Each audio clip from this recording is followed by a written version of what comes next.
কিন্তু ৰাষ্ট্ৰীয় বজৰং দলৰ নামৰ সংগঠনটোৱে যিদৰে অস্ত্ৰ শস্ত্ৰৰ প্ৰশিক্ষণ দিলে এটা সন্ত্ৰাসবাদৰ বাহিৰে আন একো নহয়।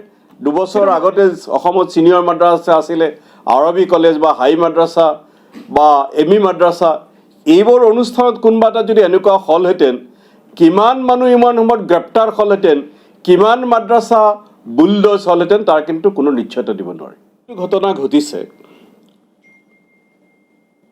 এটা শিক্ষা অনুষ্ঠানত আগ্নেয়াস্ত্ৰৰ প্ৰশিক্ষণ। অসমৰ মুখ্যমন্ত্ৰীয়ে কয় যে মাদ্ৰাছাত হেনো জেহাদী আছে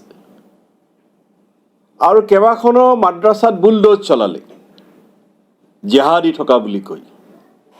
কিন্তু আজিলৈকে কোনো মাদ্ৰাছাৰ ফুটেজ কিন্তু ভিডিঅ'ত অহা নাই যে অস্ত্ৰ শস্ত্ৰৰ প্ৰশিক্ষণ কোনোবাই লৈ আছে বুলি।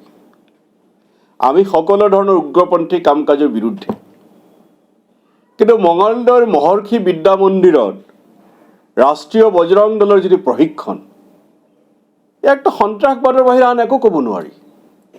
মই আকৌ স্পষ্ট কৰি দিছোঁ, বজৰং বলীৰ প্ৰতি মোৰ সম্পূৰ্ণ শ্ৰদ্ধা আছে, কাৰণ কোটি কোটি মানুহে ভগৱান হনুমানক বজৰং বলীক ভগৱান বুলি বিশ্বাস কৰে আৰু মোৰ সম্পূৰ্ণ সন্মান আছে।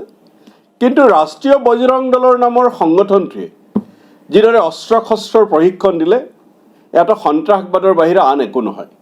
কিন্তু মই দেখিছোঁ যে অসমৰ মন্ত্ৰীয়ে তাক জাষ্টিফাইড কৰিছে, মন্ত্ৰী জয়ন্ত মল্ল বৰুৱাই তাক জাষ্টিফাইড কৰিছে।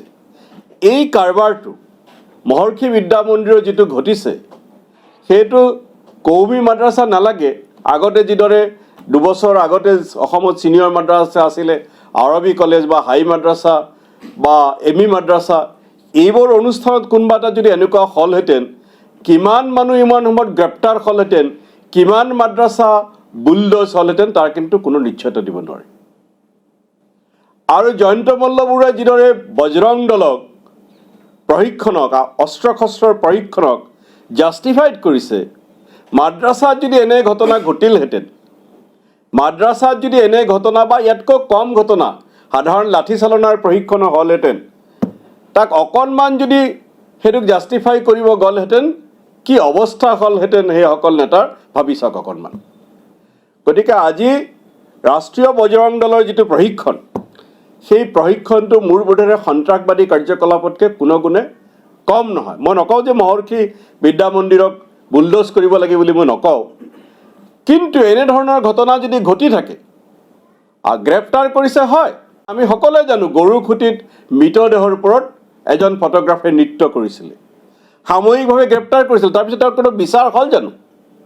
তো মঙলদৈ মহৰ্ষি বিদ্যা মন্দিৰৰ গোচৰত যি এজন বা দুজনক গ্ৰেপ্তাৰ কৰিছে সেই কথাটো সময়ত সকলোৱে পাহৰি যাব।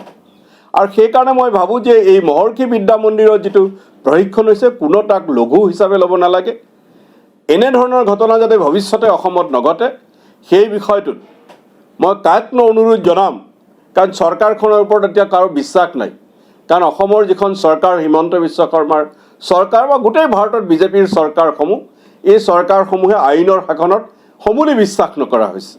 কেনেদৰে তেওঁলোকৰ সংঘ পৰিয়ালৰ লোকসকলক প্ৰটেকশ্যন দিব, সুৰক্ষা দিব, সেই কথাটোহে অকল চিন্তা কৰে, আৰু যাৰ কাৰণে আজি ভাৰতৰ 3খন ৰাজ্যৰ পৰিস্থিতি অতি বেয়া হৈ পৰিছে। সেই কথা আপোনালোক সকলোৱে জানে। গতিকে মঙলদৈৰ এই ঘটনাটো সকলোৱে চিৰিয়াছলি ল'ব লাগে।